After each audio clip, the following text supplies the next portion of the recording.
देखिए, बलूचिस्तान में जो हो रहा है ये एक्सपेक्टेड है और ये माहौल आगे और बिगड़ेगा ही। This selective killing could have been carried by a syndicate, organized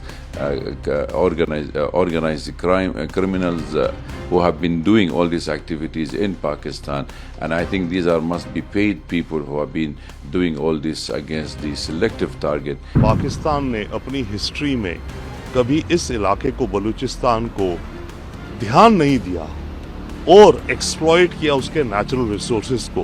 This is a clear indication that the law and order in Pakistan is deteriorating, and Pakistan's future also integrity is at risk. देखिए, बलूचिस्तान में जो हो रहा है ये expected है और ये माहौल आगे और बिगड़ेगा ही। पॉइंट इसकी, पाकिस्तान ने अपनी हिस्ट्री में कभी इस इलाके को, बलूचिस्तान को ध्यान नहीं दिया और एक्सप्लॉइट किया उसके नेचुरल रिसोर्सेज को। और पिछले 10 वर्षों से एक तरह से बलूचिस्तान की जो मिनरल रिसोर्सेज हैं, जो एसेट्स हैं, या जो गोदार पोर्ट है, जो रास्ता है सारा, वो चाइना को आउटसोर्स कर दिया। पाकिस्तान ने ये सोचा कि ये तो बैरन लैंड है, चाइना को एक्सेस दे दूं मैं वार्म वाटर पोर्ट्स के लिए, और यहाँ की आबादी की उसने कोई चिंता नहीं करी, जिसके चलते वहाँ पर पाकिस्तान आर्मी ने सिक्योरिटी बहुत बढ़ा दी, चेक्स बहुत बढ़ा दिए। पहले ही वैसे पानी नहीं है, बिजली नहीं है, खाने की किल्लत है गरीबी उन इलाकों में, उसके ऊपर अब पाकिस्तान की फ़ौज वहाँ पे अत्याचार भी कर रही है। डिसिडेंट्स जो हैं, इंडिपेंडेंस मांगते हैं बड़े लंबे समय से, उनको दबा रही है।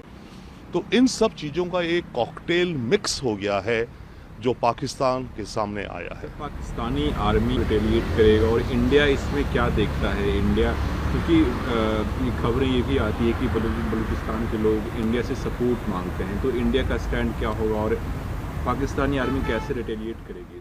देखिए, अव्वल तो इंडिया का स्टांस तो ऑलवेज ये है कि हम किसी दूसरे देश के इंटरनल अफेयर्स में इंटरफेयर नहीं करते, राइट।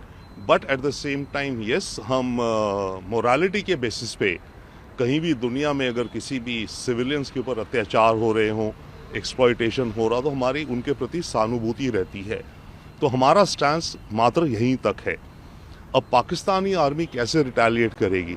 मेरे ख्याल से पाकिस्तान आर्मी को एक स्ट्रॉन्ग रूप से रिटेलिएट करना पड़ेगा, क्योंकि अब पाकिस्तान की आन बान शान पर आ गई और वहाँ चाइना प्रेशर डाल रहा है पाकिस्तान पे कि तुम हमारे लिए इस इलाके में सिक्योरिटी नहीं अरेंज कर पा रहे, तो हमारा जो ये सीपेक कॉरिडोर का पूरा सपना और पूरा प्रोजेक्ट है, ये तो वेस्ट या डूब जाएगा ये प्रोजेक्ट हमारा।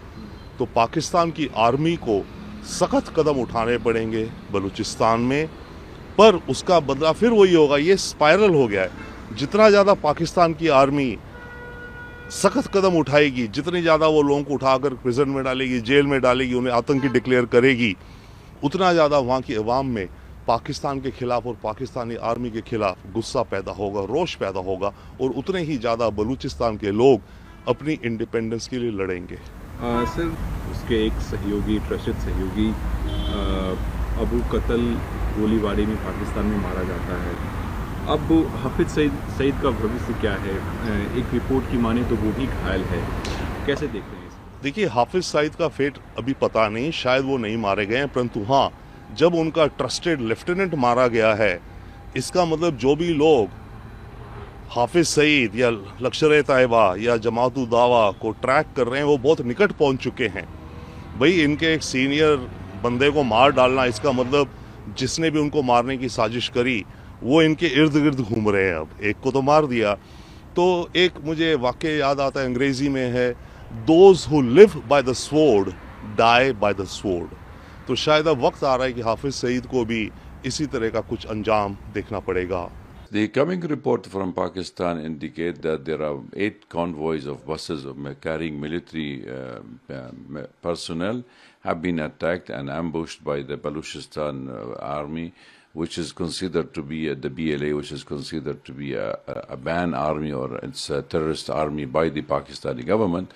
But the claim have already been said by them that they have taken the responsibility of around 90 people have been killed, but the figures has to be confirmed, not yet. Abu Qatal in Pakistan. Hours after Hafiz Saeed and Abu Qatal was killed in shootout in Pakistan on Sunday.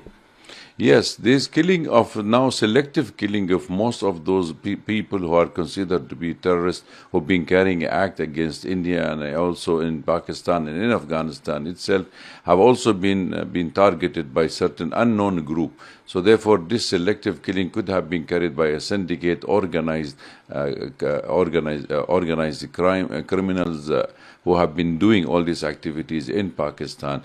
And I think these must be paid people who have been doing all this against the selective target in Pakistan. This is a clear indication that the law and order in Pakistan is deteriorating, and Pakistan's future also integrity is at risk because most of these attacks are being escalating. If we look at the attack has taken place on the train, and now it is on the buses, and now carrying selective killing, which has been going on for some time. I think all these indications lead to the conclusion that Pakistan has to settle its house in order, otherwise the situation will deteriorate in the coming months. I think India has been one of the strong voice against terrorism. In fact, even the Indian government have submitted to the UN a resolution on the draft resolution on comprehensive fight against terrorism. But the irony of the matter that those coalitions of the international community who are trying to fight terrorism are the same people who have been supporting terrorism elsewhere in the world. And we have lots of examples in West Asia recently. So therefore, I think India will have to fight its fight alone, though fighting terrorism is not possible, but the problem with the international community are not addressing the actual cause of terrorism. Cross-border terrorism is one of the main problem for India, and India always accused Pakistan of doing so. Similarly, Pakistan currently is accusing India to be standing behind the Baluchi movement in Baluchistan, the northwestern province of Pakistan, asking for secession from Pakistan. But I think in general, India is not in its interest to see Pakistan disintegrated, but it is of its own interest to make sure that regional countries like India, Pakistan, Afghanistan, and the CIS country and Iran sit across the table and address the issues of terrorism truly in black and white.